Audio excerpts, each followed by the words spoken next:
শৃঙ্খলা বাহিনী আমাদের সাথে আছে। যদি কেউ জোরপূর্বক কোনো কিছু ঘটাতে চান তার বিরুদ্ধে আইনের ব্যবস্থা নেবে, ওসি স্যার নিয়ে যাই। তো এই পর্যায়ে আমাদের সামনে কথা বলবে, যার জন্য আমরা সেই দীর্ঘ কয়েকদিন থেকে অপেক্ষায় যে স্যার আমাদের মধ্যে আসছে, যিনি আমাদের এটাকে সমাধান করে দেবেন। আমি সেই ইউএনও স্যারকে এখন তার মূল্যবান কথা বলার জন্য বলছি।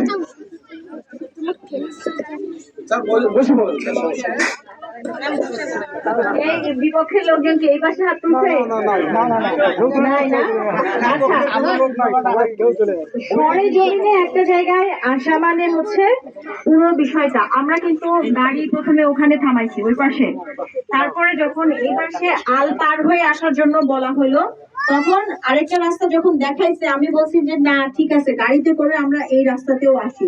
তার মানে এখানে এই পাশে একটা যখন রাস্তা ছিল আমার নকশাতে এখানেও একটা রাস্তা আছে, এখানেও একটা আছে।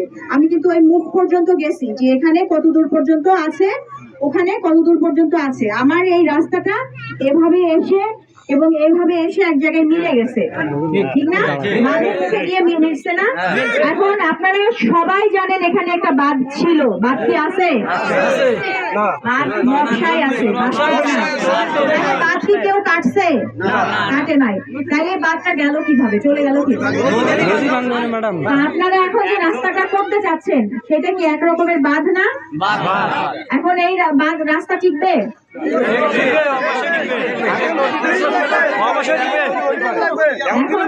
তাহলে আপনাদের নাম লিখে নিয়ে যাই, যদি বাঁধ রাস্তা বাঁধ যদি আবার ভাঙে তাহলে আমি আপনাদেরকে দেখবো। মানুষ আপনারা তিস্তাপাড়ের মানুষ, আপনারা হচ্ছে বাংলাদেশের সবচাইতে বিখ্যাত যে নদী, দুই চারটা নদী তাদের মধ্যে অন্যতম বিখ্যাত নদী হচ্ছে তিস্তা। আপনারা সেই তিস্তাপাড়ের মানুষ। আপনাদেরকে নিয়ে সরকারের অনেক পরিকল্পনা। সরকার যখন নদী নিয়ে দুইটা কথা বলে, ভারতের সাথে যখন দুইটা কথা হয় কি আসে? তিস্তা আসে। তিস্তা মহাপরিকল্পনা। আমি উত্তরের মানুষ, আমার উত্তরবঙ্গ কেন মরুভূমি হয়ে যাচ্ছে? তিস্তা। সবকিছুর মূলে কিন্তু আমাদের সুখ দুঃখের সাথী হচ্ছে এই তিস্তা। এই তিস্তার উপর দিয়ে আপনারা যদি রাস্তা করে আপনারা যদি আপনাদের উপকার করতে চান, এটা বুঝার জন্য আমি বুঝতেছি তিস্তা নদী আমাদের জীবনদায়িনী, আমাদের সবকিছুর জন্য কিন্তু এই নদীতে এই বাঁধটা কতটুকু টিকবে বা এই নদীতে আমার আদৌ আরেকটা ব্রিজের প্রয়োজন আছে কিনা পানি প্রবাহ ঠিক রাখার জন্য, এটা কে বলতে পারবে? আমি পারবো? এটার জন্য পানি উন্নয়ন বোর্ড আছে।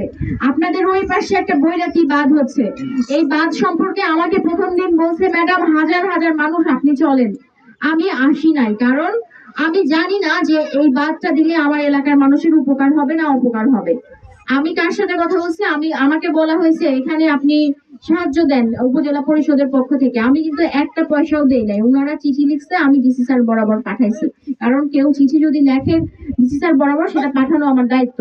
আমি পাওয়ার ইঞ্জিনিয়ার সাহেবের সঙ্গে কথা বলছি, কথা বলার পরে বলছে আপা আমি ওখানে গেছিলাম, বাঁধটা করতেছে, বাঁধটা খুব ভালো হচ্ছে। আমি বলছি যে আচ্ছা ঠিক আছে, আপনি যখন বলছেন তার মানে এই বাঁধটা রক্ষার জন্য যা যা করতে হবে আপনারা করবেন।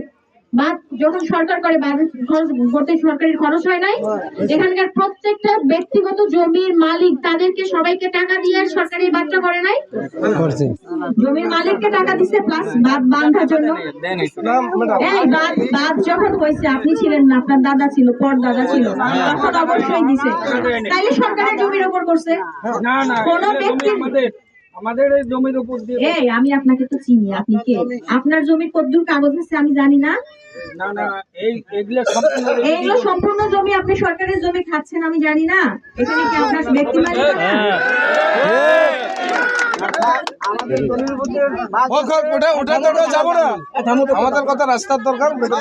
এখন রাস্তার বিষয়ে আমার কাছে বিভিন্ন তরফ থেকে গেছে, ওই পাশে একজনের জমির উপর দিয়ে একটা রাস্তা হয়ে গেছে। অবশ্যই তার যদি সে যে জায়গাগুলো খাচ্ছে সেই জায়গার মধ্যে যদি তারা আবার খায়, তা আবার যদি রাস্তা যায় ওর কি ক্ষতি হচ্ছে? তো ক্ষতি হচ্ছে, যেহেতু আমার এদিক দিয়ে একটা রাস্তা আমি দৃশ্যমান দেখতেছি, এখানেও আমার রাস্তা শেষ হয়ে গেছে। মানে খুব অল্প দূরত্বের মধ্যে দুইটা রাস্তা এক জায়গায় মিলে আসলে বাঁধে ওঠার দরকার। আপনারাই ঠিক করেন যে আপনাদের রাস্তাটা কোন জায়গায় মিলবে। কারণ ওই পাশের মানুষের জমি কি ওইদিকে নাই, চলে নাই, ওই পাশে তারা ফসল ফলায় না। তার মানে এই জায়গা পর্যন্ত আপনার এই এলাকার মানুষের জন্য যদি এই রাস্তা হয়, ওই এলাকার মানুষের জন্য ওই রাস্তা হয়, আমি আশা করব আপনারা নিজেদের মধ্যে ঠিক করবেন রাস্তা দুইটা কোন জায়গায় মিলে আগাবে, বাঁধে যাবে।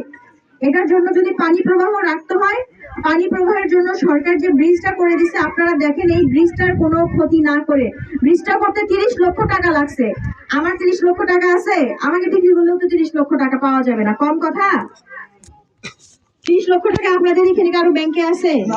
আমার নিজের ব্যাংকে 30,000 টাকাও আপনি খুঁজে পাবেন না। তো এই টাকাটা যখন সরকার এখানে খরচ করে একটা ব্রিজ করছে, আপনাকে আমি বলছিলাম, আপনি বলছেন বাঁশের ব্রিজ দেবেন। বাঁশের ব্রিজ কেন দেবেন? সরকার তো ব্রিজ করে দিছে। আপনারা একটু নিজেরা করেন যে আমার ব্রিজও থাকলো, আপনারা বাঁধ পর্যন্ত রাস্তাও নিলেন, ওই পাশের মানুষও হাঁটবে, এই পাশের মানুষও হাঁটবে। মানুষ কাটলে কি রক্তের রং কি আলাদা? বৈরাতি আর ওই পাশের মানুষের রক্তের রং আলাদা? জমির ম্যাপ হয় না যে ম্যাডাম, জমির ম্যাপ তো একটা আছে, বৈরাতি একটা নষ্ট হয়েছে, কাশিরাম একটা নষ্ট হয়েছে, দুইটা রাস্তা এক জায়গায় গিয়ে মিলছে। হ্যাঁ এক জায়গায় জমি। সেইটা যদি মিলে, সেখানে যদি একটা ব্রিজ থাকে, পানি প্রবাহের যদি রাস্তা যদি সেই জায়গার মধ্যে থাকে, সেটাকে সহ আপনারা ইয়ে করেন। ম্যাপ ছাড়া বাইরে তো যাওয়া যাবে না। চিন্তা করেন মানুষের ক্ষয়ক্ষতি কম করে মানুষের উপকারেই তো করতেছে। আপনারা 2 মেম্বার একসাথে বসেন, ওই পাশের লোকজনদেরকে নিয়ে দেখেন যে কোন জায়গায় মিলাইলে আমার ব্রিজও থাকলো, আপনার রাস্তাও হইলো। রাস্তা যেহেতু ওদিক থেকে আপনার আমার যেহেতু সরকার ওখানে বাদ করে দিছে, রাস্তা তো হয় আসলে উপকারের জন্যই। আর যেটা বললাম সেটা হচ্ছে আপনারা আইন শৃঙ্খলা অবনতি করার কোনো চেষ্টা করবেন না। আমি কিন্তু বারবার বলতেছি, ইউনোর রক্ত, ওসির রক্ত, আপনাদের সবাই রক্ত এক, লাল রঙের। এখানে আইন শৃঙ্খলার অবনতি করে যদি রক্ত দুইজনের পরে আলাদা করা যাবে না কোনটা কার। ঠিক আছে? আপনাদের কাছে এটাই অনুরোধ, আপনারা নিজেদের মধ্যে শান্তি বিরাজ করে আপনারা দেখেন ওই পাশে যে ব্যক্তির উপর রাস্তা হয়েছে উনি তখনও কিছু বলতে পারে নাই, এখনো তার বলার কোনো জায়গা নাই। তাইলে এটা হলো, আপনারা জনপ্রতিনিধি না, এটা নিয়ে আপনার দেখতে হবে না যে ওর ক্ষয়ক্ষতি কোন জায়গায় করলে কম হয়, যে ওর জমির উপর দিয়ে যদি রাস্তা হয় সেই রাস্তাটুকু আগে বাঁচছে, সেটার দরকার নেই, আপনারা মিলাই ওটাই করে দেন। এখন আপনারা একটু ধৈর্য ধরেন, আমি আপনাদের এই পুরো বিষয়টা পানি উন্নয়ন বোর্ডকে আজকের মধ্যে একটা চিঠি পাঠাই দিব যে বাঁধটা আমাদের এখানে বাঁধের জায়গায় যদি রাস্তা হয়, সেক্ষেত্রে নদীর গতিপথের কোনো পরিবর্তন হবে কিনা সেটা দিয়ে ওনারা একটা মতামত দিক, এরপরে রাস্তা হবে। আপনার বৈরাতি বাঁধে পানি উন্নয়ন বোর্ড সহযোগিতা করছে, তাইলে জাহাঙ্গীর চেয়ারম্যান সহযোগিতা করছে, পাশা সহযোগিতা করছে, পাশা ভাই আমার উপজেলা থেকেও সহযোগিতা যাবে। তাই সেই যে জায়গায় যদি সবাই দিতে পারে, এখানে কেন সালিশি বসাইতে হবে? ম্যাডাম এখানে তো খালি 3 জনের অভিযোগ, এখানে 3 জন লোকের অভিযোগ। ভারত আর বাংলাদেশ, ভারত আর বাংলাদেশ, এটা তো কাশিরাম আর বৈরাতি, এটা কি ভারত বাংলাদেশ? আমরা জনগণের কিছু কথা বলবো, জনগণের হিসেবে আমরা কিছু কথা বলবো, তোমার কাছে চাওয়াবো। সমাধান হবে না, আমার মতামত লাগবে, আমি মতামতের জন্য চিঠি লিখবো। আপনারা ততক্ষণ পর্যন্ত শান্তি শৃঙ্খলা না, আমরা তো চাবো সেইটা বেসেছে আপনারা লেখেন। মধ্যে কেউ জানে এই ব্রিজটা যখন হয়েছিল? আমি ছিলাম তখন না, উনি ছিল না, এখন তো যে ছিল তারা আছে না, তারা হেলিকপ্টারে করে চলে আছে, গেছে। আছে, এখনো আছে, কিভাবে এখনো আছে। আমরা তখন তো ক্ষমতা পাই নাই, তাদের ক্ষমতা তখন ছিল ম্যাডাম।